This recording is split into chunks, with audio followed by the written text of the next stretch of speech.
안녕하십니까. 법과 통하면 행복으로 통한다. 통통 법률아 놀자의 박지훈입니다. 오늘도 저와 함께 법 이야기를 전할 네 분 소개합니다. 안녕하세요. 안녕하세요. 안녕하세요.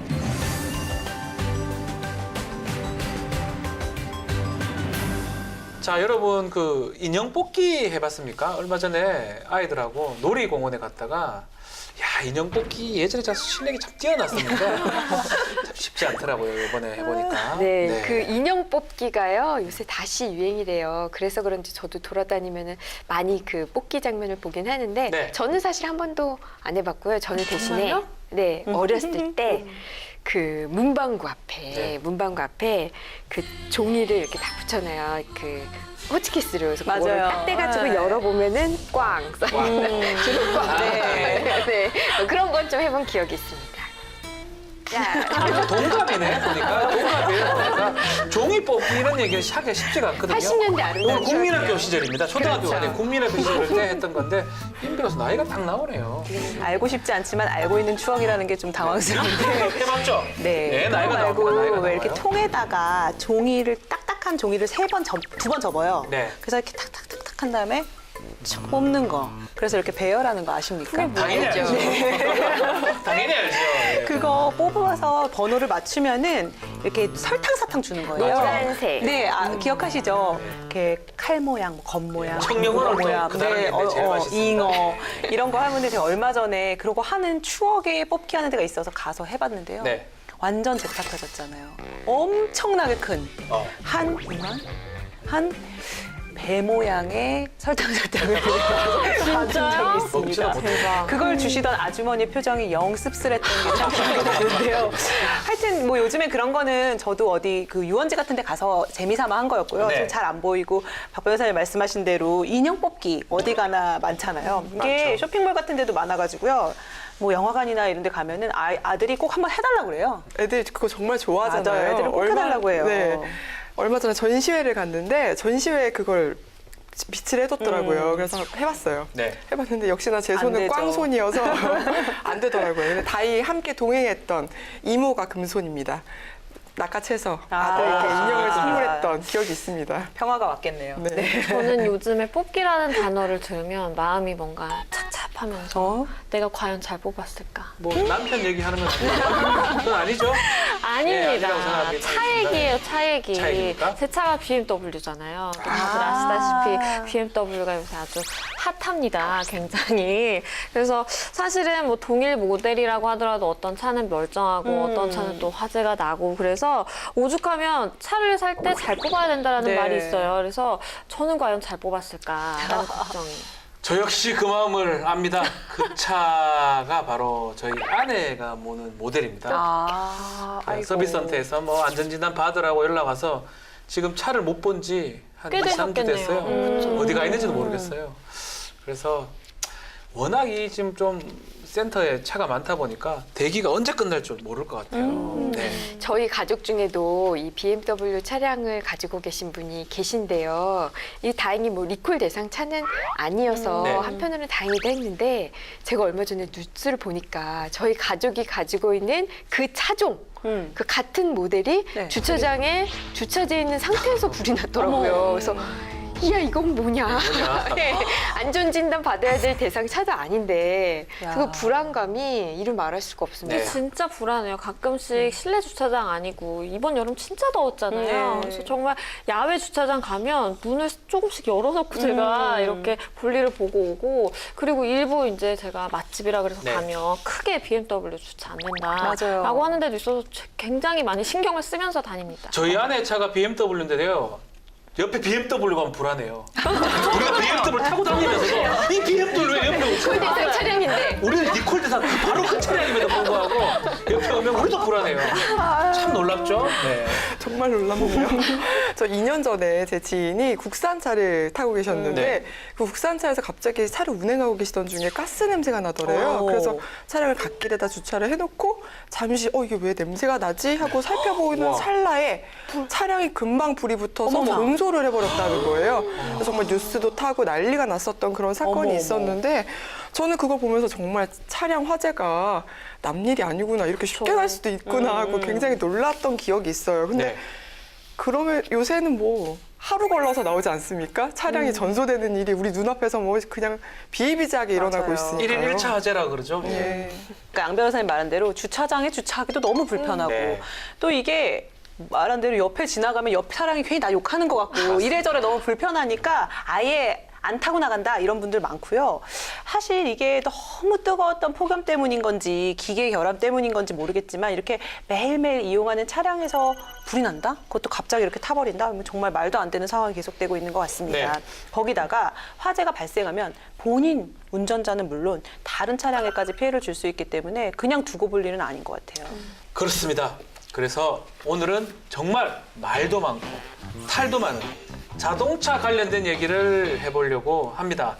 먼저 어떤 법을 봐야 됩니까? 네, 오늘은 자동차 관리법 그리고 제조물 책임법 등을 살펴볼 예정인데요. 먼저 자동차 관리법이란 자동차의 등록, 안전기준, 검사 그리고 자동차 관리 사업 등에 관한 사항을 정해서 자동차를 효율적으로 관리하고 자동차의 성능 및 안전을 확보함으로써 공공의 복리를 증진함을 목적으로 1962년 1월 10일에 제정된 법률입니다. 제정 당시에는 도로운송차량법이었는데 1986년에 자동차 관리법으로 이름이 바뀐 거죠. 맞습니다. 네. 다음으로 살펴볼 법은 제조물 책임법인데요. 제조물 결함으로 발생한 손해에 대해서 제조업자 등의 손해배상 책임을 규정한 법률이고요. 네. 피해자 보호를 도모하고 또 국민 생활의 안전 그리고 향상과 국민 경제의 건전한 발전에 이바지함을 목적으로 제정됐습니다. 2000년 1월 12일에 제정됐습니다. 네.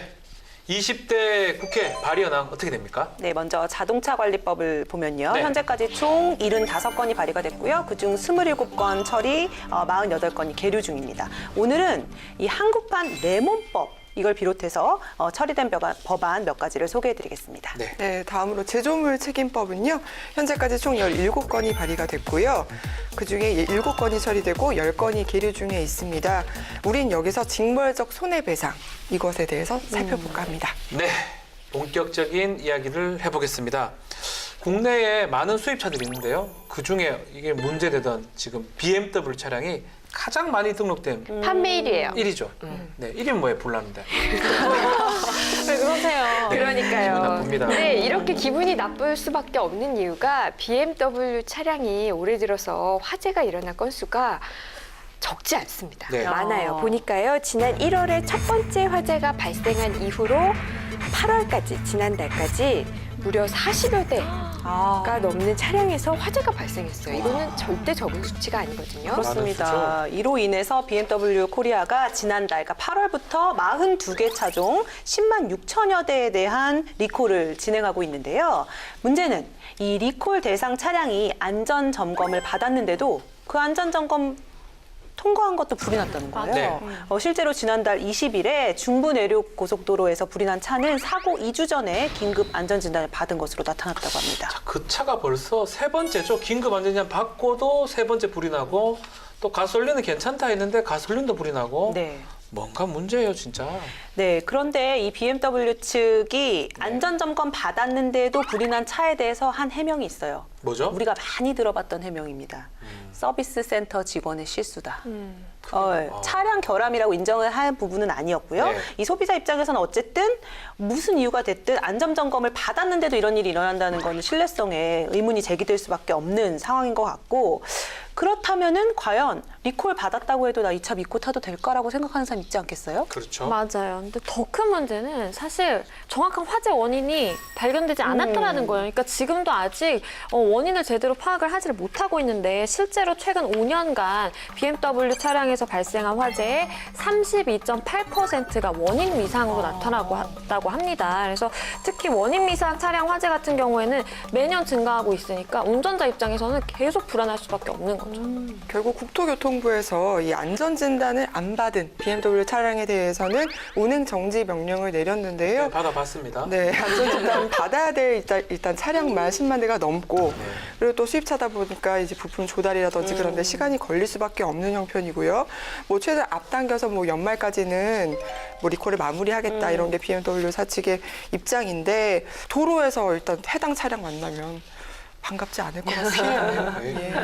예. 리콜과 관련된 법안이 새롭게 올해부터 시행되는 게 있어서 소개를 해드리면요. 네. 먼저 그동안 이제 리콜 통지서, 당신 차량은 리콜 대상입니다. 리콜 받으세요 하는 이 통지서를 그동안은 이 자동차 제조업자가 우편으로 그 해당 차주에게 발송을 했었는데요. 이게 교통안전공단이 직접 통지를 하고요. 그 통지 방법도 우편 외에 휴대전화를 통한 문자 메시지, 이게 더 확실하잖아요. 이렇게 해서 그 시정 효과를 높이자라는 목적으로 2016년 8월 17일에 변재희 의원이 대표 발의한 법안이 통과가 됐습니다. 지난 1월 18일부터 시행 중인데 어떻게 문자 메시지 받으셨어요? 예, 너무 좋더라고요. 문자가 리콜 대상이다, 운행 중지될 것 같다. 보시니까 와이프 그 아내 차량 그게 뭐 폰으로 왔더라고요. 되게 좋았어요. 예. 네. 빨리 받은 것 자체는 좋았는데 내용 자체는 내용 별로 마음에 자체는 안 좀 들어요. 마음에 안 그렇죠. 들었습니다. 네. 저는 이게 왜 진작에 시행이 안 됐을까 좀 의아할 정도로 우리가 다 모든 걸 핸드폰으로 하잖아요. 네. 그냥 문자 보내주면 됐었을 걸. 진작에 시행됐어야 될 것 같아요. 이게 자동차뿐만이 아니라 다른 제품 리콜도요. 그 사이트 들어가서 확인 안 하면 몰라가지고 알기 어렵다는 얘기 우리 지난번에도 했었잖아요. 네. 아무리 좋은 게 있어도 알지 못하면 소용없으니까 이런 거 되게 좋은 법안이 통과된 것 같네요. 맞습니다. 맞아요. 이렇게 사실 소비자의 권익을 위주로 생각해주는 이런 개정안이 많이 통과돼야 된다라고 생각을 해요. 사실 뭐 급발진 문제도 조금 다른 문제지만 지금까지 국내에서 급발진 사고가 났다 뭐 이런 거 TV에서 좀 많이 본 것 같은데 한 자동차과 교수님이 말씀하는 걸 들었어요. 실제로 국내에서 급발진 사고로 인정된 건수가 하나도 없다라는 거예요. 네. 다 유야무야 어떻게 이렇게 해결이 되는 거죠. 그래서 이것만 보더라도 자동차 제조사들과 소비자들 간의 그런 힘의 차이가 얼마나 큰지를 알 수가 있잖아요. 그러니까 소비자를 위주로 좀 더 생각을 해줘야겠죠. 네. 자, 그런 의미에서 우리 정용기 의원이 2017년 새해 1호 법안으로 발의했던 법안입니다. 이른바 레몬법, 한국판 레몬법. 이게 통과가 됐네요. 네, 맞습니다. 아우, 좋아요. 예. 저희가 13회 때 네. 소개해드렸던 개정 법률안인데요. 이게 이제 이후에 통과가 돼서 시행을 앞두고 있습니다. 야, 뭐 레몬법, 오렌지 레몬 이게 좀 헷갈리는데 모르는 분들을 위해서 소개를 좀 해드릴까요? 네, 우선 레몬법은 네. 미국에서 처음 만들어졌는데요.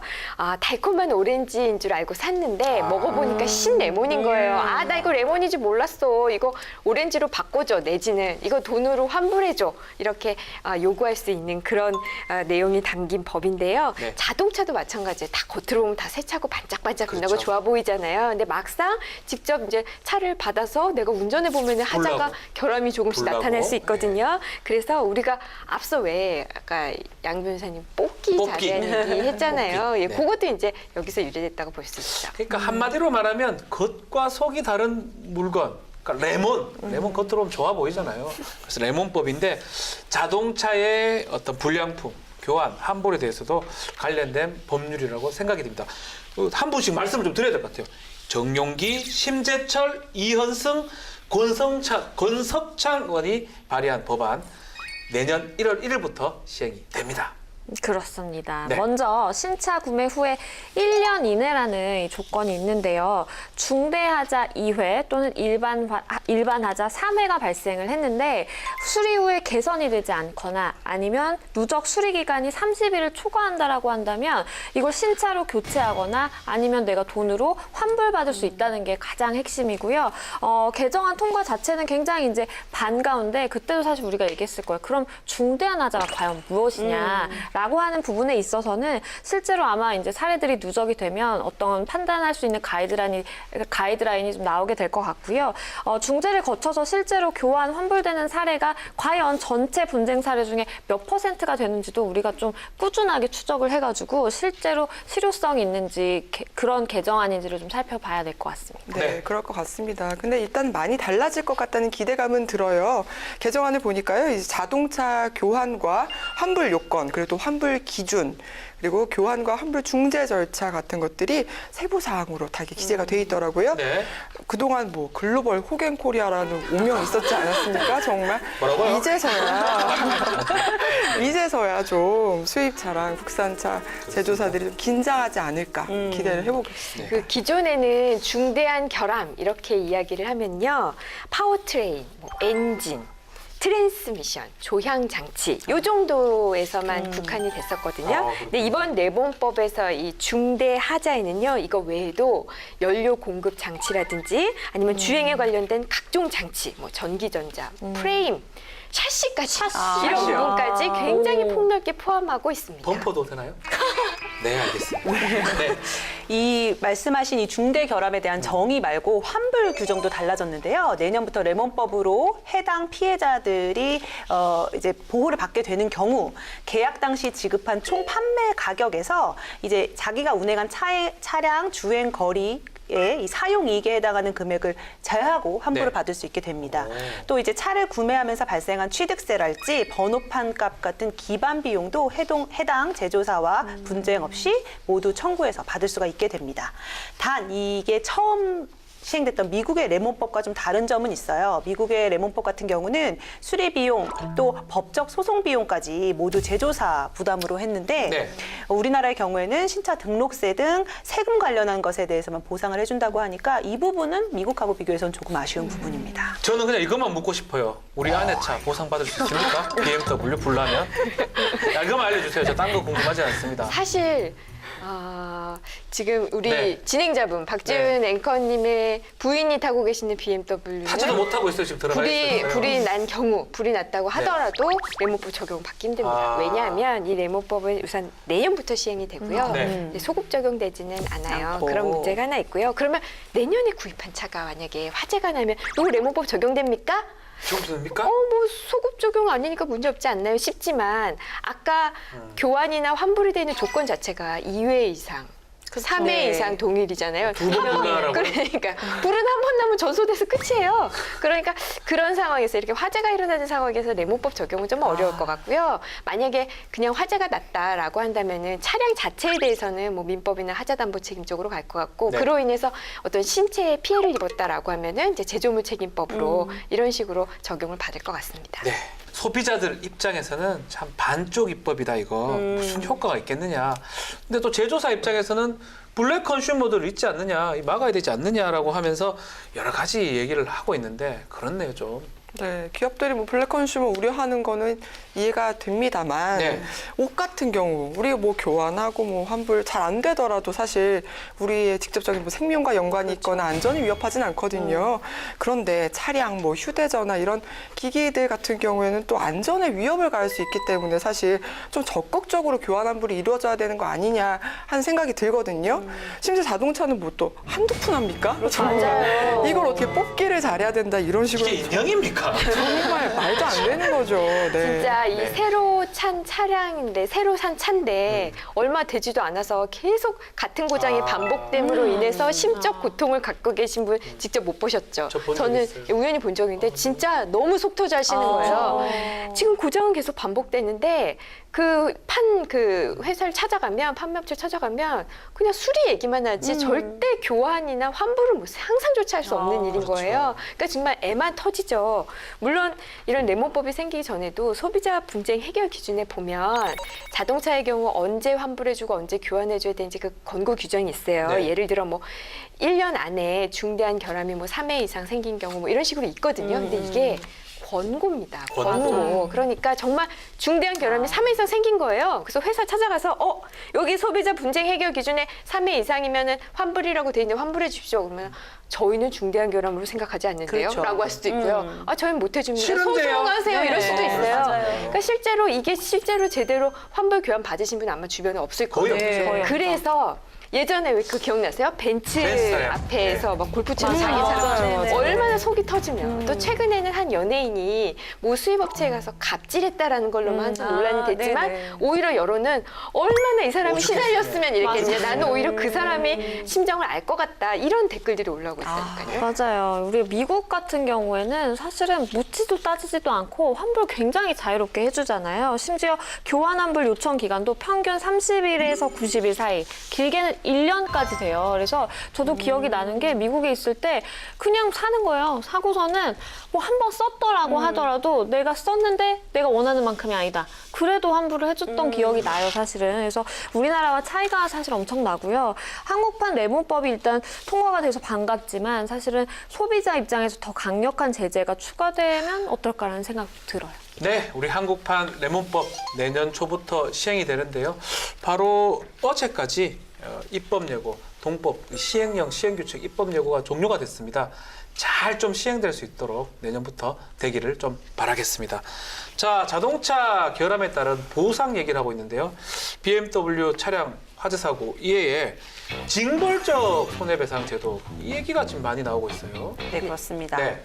이 리콜에 대해서 리콜 해준다고 해도 타기 싫다 이런 사람 생길 수도 있는 거고 자동차 한두 푼 아니니까 굉장히 특히 고가 수입차인 경우는 피해도 상당하잖아요. 그러다 보니까는 징벌적 손해배상제의 범위를 좀 확대해야 되는 거 아니냐 이런 여론이 일고 있어요, 실제로. 그래서 여야도 이 자동차 관리법을 좀 고쳐야 된다 이런 의견들을 내고 있는데요. 국토교통위 소속 여야 의원 29명 중 대상으로 조사를 했어요. 근데 29명 중 24명이 징벌적 손해배상제 도입에 찬성을 하고 있는 걸로 나타났다고 합니다. 네.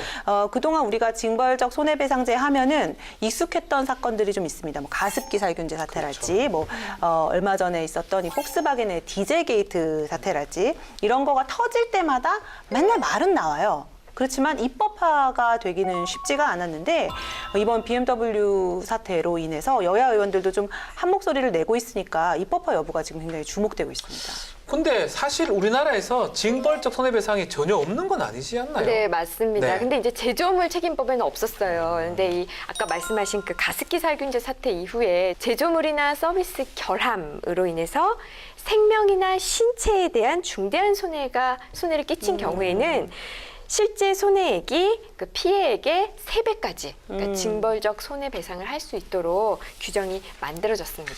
원래는 우리나라가 손해가 실제 입은 손해만 그거만 가능하거든요. 됐죠. 징벌을 할 수 없고 없고. 딱 손해 그대로 죽었으면 뭐 죽었는 만큼, 다쳤으면 다치는 만큼만 손해배상을 해야 되는데 징벌적으로 3배를 지금 하는 걸로 됐는데 일종의 괘씸죄인 그렇죠. 건가요? 네. 3배도 있고 벌. 미국은 무제한이에요. 3배, 5배, 또 심지어 12배까지 여러 법안들이 사실 있었는데 기업 활동이 위축될 수 있다고 계속 하니까 결국은 3배 정도 되고 이게 몇 배 정도 하느냐에 대해서도 합의가 좀 쉽지 않았었죠. 네, 그렇다면 이에 대한 국민들의 네. 생각은 어떨까요? 한 여론조사 기관 조사 보니까요. 징벌적 손해배상제 도입할 경우에 피해액의 최대 2배에서 3배 정도 배상하도록 하는 게 바람직하다는 여론이 45.3%로 가장 많았습니다. 네.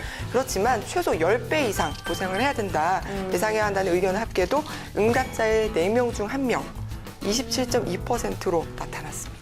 실제로 미국에서는 이미 그 BMW랑 관련해서 수십억 원의 징벌적 배상금의 판결 사례가 있었어요. 저도 이거 기사에서 본 적이 있는데 1996년도의 일입니다, 무려. 근데 이 한 남성이 자신이 이제 그 타려고 BMW 스포츠 세단을 구입을 한 거예요. 근데 그걸 발견합니다. 이게 출고 전에 문제가 있어서 도색을 다시 했다라는 사실을 발견을 하게 된 거예요. 그래서 소송을 제기를 했는데 나는 400만 달러의 손해배상을 원한다. 무려 40억 원이죠. 그러네. 40억 원가량 이건 적지 되는데 않은데. 이제 소송을 제기를 했는데 실제로 미국 법원은 200만 달러를 배상하라라고 했어요. 그러면 그때 당시에 이 사람이 얼마의 차를 샀느냐라고 보면 4만 750달러에 샀거든요. 그러니까 한 5천만 원 정도 돈을 주고 차량을 샀는데 이거에 한 50배 가량에 달하는 배상금이 부과가 된 거예요. 이게 징벌적 손해배상 그렇죠. 제도인 거죠. 다른 사례 또 있습니다. 1979년도 이른바 포드 자동차 핀토 사건이라고 있었어요. 핀토 차량이 추돌해서 포드의 가솔린 탱크가 폭발해서 운전자가 사망한 사고인데 이 피해자에게 징벌적 손해배상으로 1억 2,500만 달러, 우리 돈으로 약 1,400억, 1,400억을 지급하는 어마어마하네. 판결 나오게 됐습니다. 자, 징벌적 손해배상제도 효과가 있을까요? 일단 찬성하는 쪽 논리를 네. 보자면은 기업이 알아서 셀프로 관리를 할 거다. 이걸 기대를 하는 거죠. 징벌적 손해배상이 있으니까 소비자 우습게 보는 거 좀 덜 할 거다. 그러니까 잘못을 저지르면 크게 처벌당하니까 세게 얻어맞으니까 알아서 잘못을 감시하고 예방할 거라는 거죠. 그러니까 그것을 관리하기 위한 어떤 사회적 비용이 줄어들게 될 거다. 이제 이런 기대감이 있는 거고요.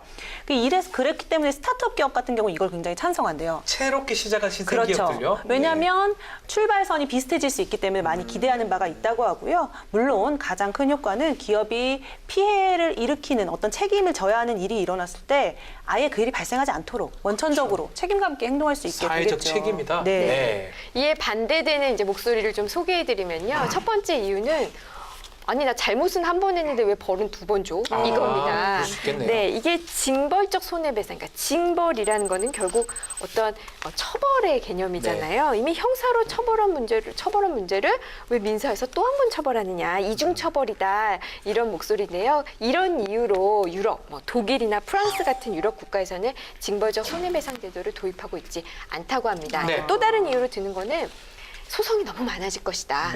결국 사회적 비용이 증가할 것이다. 이런 목소리가 있습니다. 자, 우리 징벌적 손해배상 제도 정말 말이 많은 제도이긴 한데요.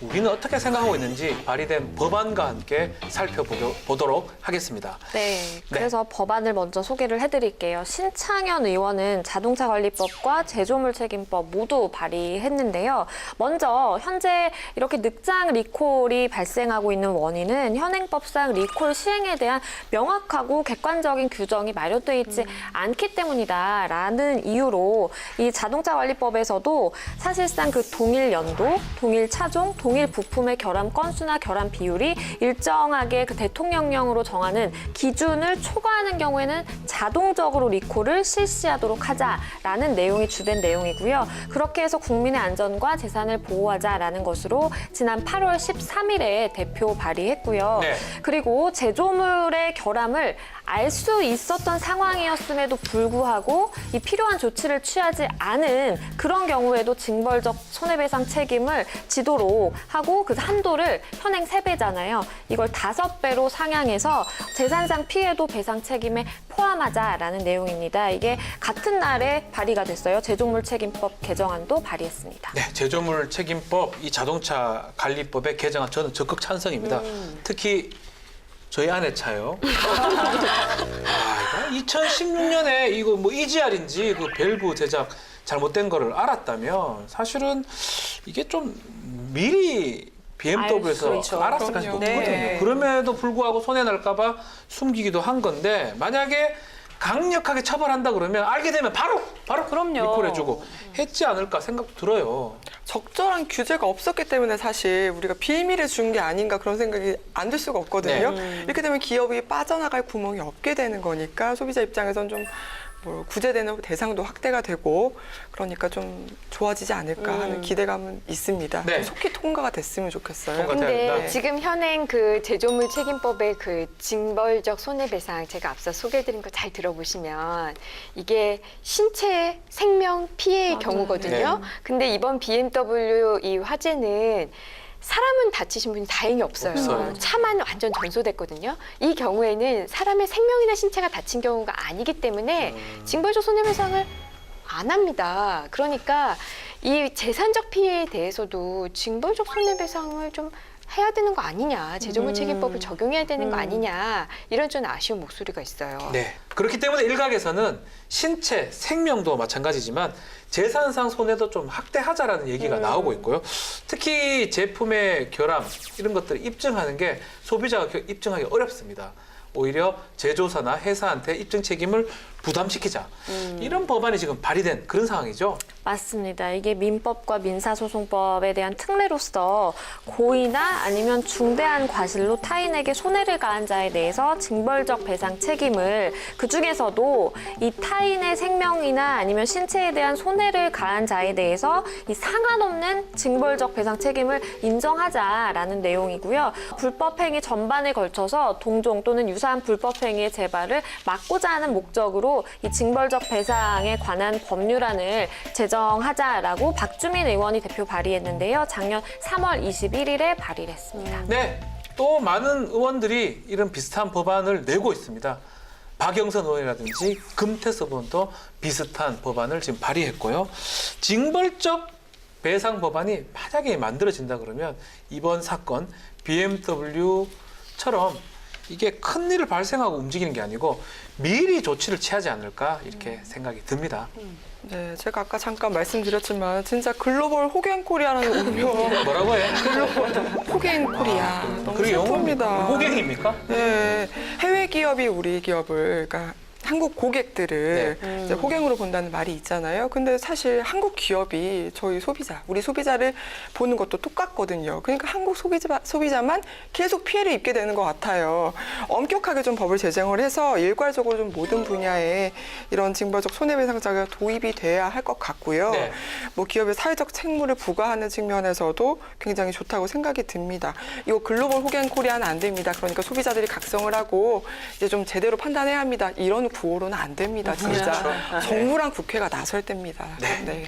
근데 우리나라가 너무 그 소비자 보호를 위해서 지금까지는 좀 많이 미온적이었던 것 같아요. 기업 편에 더 많이 섰던 것 같고 이제 조금씩 소비자를 위한 법안들이 만들어지고 있는 그 과도기에 있다고 과도기. 보거든요. 네. 그래서 지금 뭐 우리가 이야기 나누는 것만 도입이 되더라도 과거와 비교해서는 정말 많이 변할 것 같고요. 개인적으로는 여기에 그 제조물 책임에도 이 집단 소송제가 딱 들어와서 아하. 정말 그런 집단 소송제랑 징벌적 책임제 같이 딱 들어오면요, 기업은 그냥 변호사 할 만날 것 꼼짝 같아요. 그말 하냐고.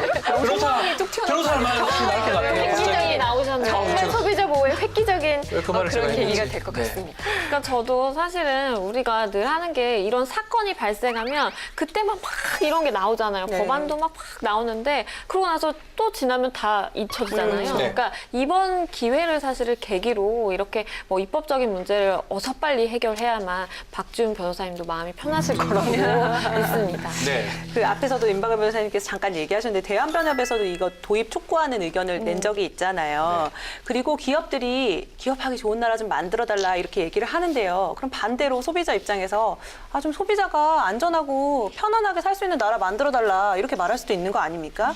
기업 활동을 좀 하려고 하면은 어쨌든 법의 테두리 안에서 그 기업가도 소비자가 되잖아요, 동시에. 그렇죠. 네. 네. 그러니까 이런 이윤 추구도 좋지만은 소비자가 공생할 수 있는 것을 항상 염두에 두고 기업 활동을 했으면 좋겠고요. 어쨌든 제도가 좀 지금 솜방망이 처벌 수준이다라는 걸 다들 동의하니까 논의가 점차 잘 진행되지 않을까요? 네, 차차 좋게 달라지고 있습니다. 자, 기업 제조사한테는 책임을 더 주고 소비자한테는 권리와 안전을 지킬 방법들이 지금 마련되고 있죠. 네, 맞습니다. 두 가지 내용을 소개해 드릴게요. 먼저, 그동안은요, 만약에 자동차 제작자나 뭐 부품 제작자가 리콜을 딱 공개를 하면, 리콜을 받으면 됐는데, 내 차 내가 알아서 내 돈으로 리콜 내가 다 수리했는데 그렇죠. 하시는 분들이 뭣도 계시잖아요. 모르고 먼저. 네, 네. 그러면 어떻게 했냐면 그 결함 사실 이 자동차 제작자가 우리 이거 결함이 있습니다라고 공개한 날로부터 1년까지 그 사이에 내 돈 들여서 수리하신 분들에게는 보상을 해줬었어요. 네. 그런데 2016년 7월 11일에 강창일 의원이 대표 발의한 법안이 통과가 돼서요. 이 보상 기준이 더 늘어났습니다. 그래서 작년 4월 18일부터 시행 중인데요. 리콜 대상 차량의 결함을 자체 수리한 그 자동차 소유자에 대한 보상 기준을요. 네. 아까 말씀드린 리콜 공개 시점 전 1년이 되는 날과 만약에 결함 조사를 시작한 날 자동차가 우리 좀 이상한데 이거 결함 좀 조사해 볼까? 저 결함 조사를 시작한 날 두 날을 비교해서 더 빠른 날로 적용을 했대요. 좋네요. 개정 전에는 제작자가 이제 리콜을 공개하기 전 1년부터만 딱 됐는데 지금은 만약에 한 2년 전부터 조사 시작했다 하면 2년도 가능한 그렇죠. 거예요. 보상 범위가 확대되기 때문에 훨씬 좋은 법안이라 생각이 듭니다. 당연하죠. 이 하루라도 빠른 날 잡아주는 게 얼마나 감사합니까? 쫙 그냥 차 다 해주면 좋겠어요. 예. 이게 사실 저는 이게 듣다 보면은 네. 뭐 이런 디테일까지 이렇게 개정안이 있을까 싶을 정도로 굉장히 우리 세심할 것 국회 같아요. 무시하십니까? 우리 국회 그렇지 않습니다. 칭찬을 하려고 하는 칭찬해야 거죠, 지금. 되는데. 네. 네. 그러니까 소비자 입장을 더욱 좀 신경 쓰는 법률이 아니었나라고 맞습니다. 칭찬을 드리고 싶고요. 정말요. 네, 네. 굉장히 디테일이 이런 더 빠른 날로 인정해 주세요 하는 욕구가 잘 반영된 법안 같아요. 맞습니다. 네. 또 소급 적용하라고 하면 또 잘 안 해줄 거란 말이죠. 이런 식으로 하면 또 통과되는 율도 높을 것 같고요. 현재 우리나라 자동차가요. 인구 2.3명당 한 대로 올해 말까지 2,300만 대 돌파할 것으로 예상이 된다고 그러거든요. 네. 우리가 13회 때 소개했던 법안들이 지금 통과돼서 소개를 다시 해드리고 있지 않습니까? 오늘 다룬 법안들도 좀 조속히 통과가 돼서 소개 다시 해드릴 날이 왔으면 좋겠고요. 그래야 좀 소비자도 자동차를 믿고 탈 수 있고 자동차 산업도 좀 발전되지 않을까 기대를 해봅니다. 네. 그리고 무상 수리 대상 차량에 결함 통지도 의무화가 됐죠. 맞습니다. 그동안 자동차 관리법에 따르면요. 자동차나 아니면 자동차 부품에 결함이 있는 경우에 강제성 있는 리콜을 실시하면서 의무적으로 자동차 소유자에게 그 사실을 통지하도록 규정하고 있지만 이 무상 수리 같은 경우에는요. 자동차 소유자에 대한 통지 의무 규정을 두고 있지 않았어요. 그래서 이 자동차 제작사들이 이 국토교통부령으로 정하는 일정한 하자, 그 하자로 인해서 무상 수리를 한 경우에는 그 사실과 그리고 하자 내용을 우편 발송이라든지 그 일정한 방법에 따라서 자동차 소유자에게 알리도록 하자라는 내용이고요. 네. 작년 6월 29일에 황희 의원이 대표 발의한 법안이 통과됐습니다. 자, 이에 따라서 해당 내용이 지난 6월 27일부터 시행 중입니다.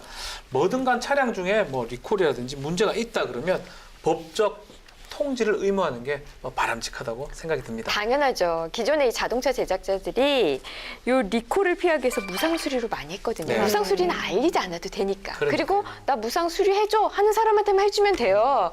이게 이제 차량이나 차량 소유자에게 더 정확한 정보, 특히 차량은 정말 잘못 운전하면 이건 정말 큰일 생명, 나죠. 신체에 네. 정말 맞아요. 엄청난 영향을 주는 그런 정말 위험한 물건이잖아요. 여기에 대한 안전에 관한 정보는 정말 이 정보가 업데이트 되는 대로 바로 이 차주들에게 알려줘야 된다고 보고요. 그런 의미에서 바람직한 법인데 다만 이 해당 규정을 위반할 경우에 좀 제재가 약간 약한 것 같아요. 개인적으로 1,000만 원 이하의 과태료라고만 부과가 돼 있습니다. 아하, 이거 좀 올려야 되나? 자, 자동차의 교환, 보상, 환불에 대해서까지 얘기를 나눠봤습니다. 근데 가장 좋은 거는 애초부터 뽑기를 좀 잘해가지고 좋은 차를 좀 하면 제일 좋죠.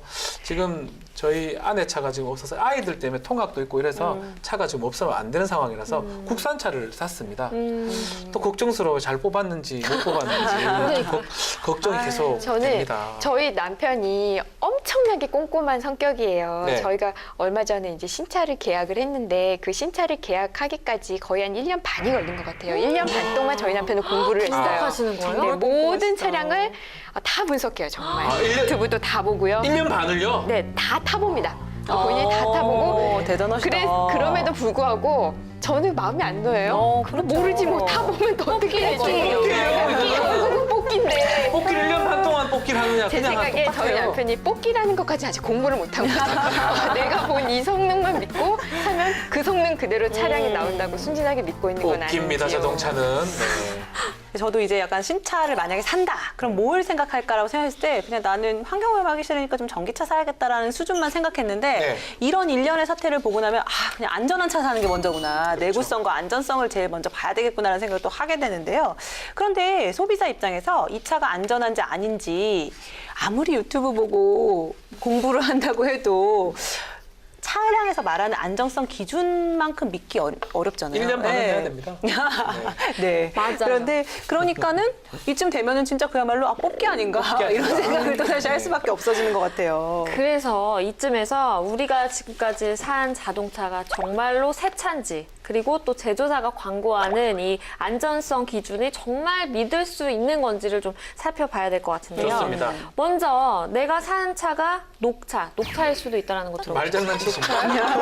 녹차, 동차 뭐 이런 말씀하시는 녹차. 녹차, 옹차? 녹차 맛이 나나 차에서? 갑자기 여기서 그런 얘기 하세요? 뭐예요? 녹차 뭐예요? 녹슨 차량이에요. 녹슨 차량. 사실 국산차 뭐 수입차 가릴 거 없이 다양한 부위에서 녹이 발생해서 많은 소비자들이 피해를 봤었죠. 그리고 제가 실제로 그 딜러에게 들은 얘기인데 모 연예인이 차량을 구입했다가 녹이 쓸어가지고 그건 연예인이라서 교환을 해줬다. 뭐 이런 얘기도 사실 몇 년 전에 들었었거든요. 근데 사실 업체들이 그렇게 연예인이라서 교환을 해주고 일반인들 안 해주고 굉장히 대처가 미흡해요. 이게 어제 오늘만의 일이 아닙니다. 연예인이 아니네요. 실제로 한국 자동차 소비자 연맹이요. 차를 구입한 지 5년 이상 지난 국산이랑 수입차 보유자 3만 5천여 명을 대상으로 조사를 했더니 응답자의 전체 부식 경험률 20%로 차량 20%요? 네, 10명 중에 2명이 뭐 새 차인데도 이렇다는 거잖아요. 20%잖아요. 차량 부식을 경험을 했다고 합니다. 근데 이거는 저는 좀 이해가 되긴 하거든요. 차를 타면 비도 맞을 수 있고 바닷가에 갈 수도 있잖아요. 근데 물론 뭐 소비자가 차를 좀 주의 깊게 운전하지 않아서 다루지 않아서 생겼다면 뭐 소비자 잘못이니까 할 말은 없죠. 그런데 뽑은 지 얼마 안 돼, 새 차. 녹슬 시간도 없는 차. 그거 문콕만 당해도 근데 속상한데 이 녹차라고 네, 새 차에서 녹이 생긴다면 그거 좀 이상한 거 아닌가요? 이상하죠. 많이 이상하죠.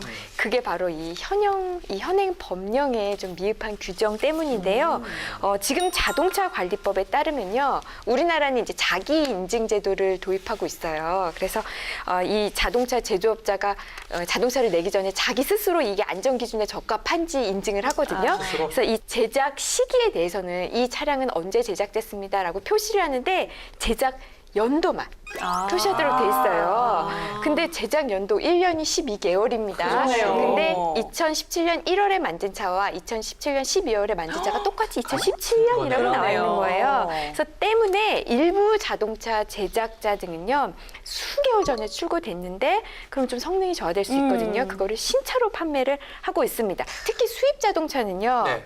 이 자동차 제작자 등으로부터 출고해서 상당 기간 야적장에 방치가 돼요. 야적장은 바닷가 바로 옆이잖아요. 그러네요. 그럼 당연히 바닷바람에 녹이 그렇네. 쓸 확률이 높아지죠. 그러니까 쉽게 말하면 내가 산 차가 야적장에 몇 개월, 있다가. 많게는 11개월 바닷바람 실컷 바닷바람 맞으면서. 다 받아가면서 녹 다 쓸어가면서 그럴 수도 있다라는 거네요. 맞습니다. 그래서 발의된 법안이 있는데요. 자동차 제작자 등이 자동차에 이 제작 시기를 표시할 때 자동차 제작 연뿐만 아니라 네. 월까지 포함해서 그 자기 인증에 대한 정보를 표시하도록 하고요. 이를 위반할 경우에는 3년 이하의 징역 또는 3천만 원 이하의 벌금에 처하자라는 내용으로요. 지난 5월 2일 정용기 의원이 대표 발의한 법안이 있습니다. 야, 이 정용기 의원 참 디테일 있지요. 네, 이 그렇죠. 레몬법 발의했던 법안입니다. 이 법안인데 레몬법의 후속으로 발의된 거고 연도를 하지 말고 월일까지 다 월일까지 넣나요? 연월까지 월까지 일까지 넣으면 그건 막 그럴 필요 없어요.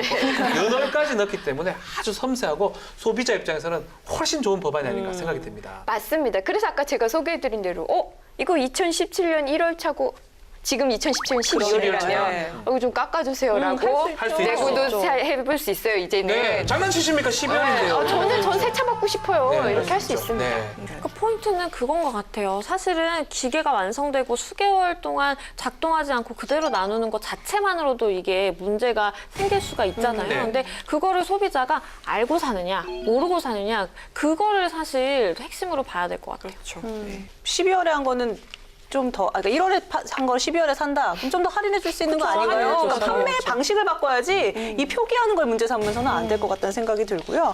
당연히 소비자한테 상세한 정보를 제공하는 것이 필요하다고 생각이 됩니다. 그런데 이것만으로 성능 저하를 막을 수 있느냐? 전 또 또 아니에요? 의심의 눈초리를 보내야 합니다, 네, 여기서. 보내주십시오. 수많은 자동차 광고를 보면요. 저 차만 타면 잘 나갈 것 같고 저 차는 안전할 것 같고 저 차는 사고가 나지 않을 것 같고 세상 안전한 차입니다. 그렇죠. 그거 과장 아닙니까? 아우토반에서 다닐 때 하고 우리 국내 경부고속도로 차이가 날 것 같기도 하고 일리는 얘기 같아요. 내수용 차량에는 없는 구조와 사양, 이 안전도 평가잖아요. 해외에서 했던 걸 갖고 국내에서 그대로 활용한다. 이게 좀 말이 좀 안 말이 맞는 안 것 같다는 되죠. 생각인데 이거는 뭡니까? 네, 말씀 그대로예요. 네. 이제 안전도 시험, 차량이 얼마나 안전한지 시험하는 게 있는데요. 그 시험 방법에는 뭐 충돌 시험이라든지 여러 가지 시험이 있어요. 네. 이 안전도 시험은 나라마다 다른데 문제는 똑같은 똑같은 차가 있어요. 이 차를 미국에서 안전인도 시험을 했더니 뭐 별 5개가 나온 거예요. 저희 이거 미국에서 별 5개 받은 받았어요. 차입니다.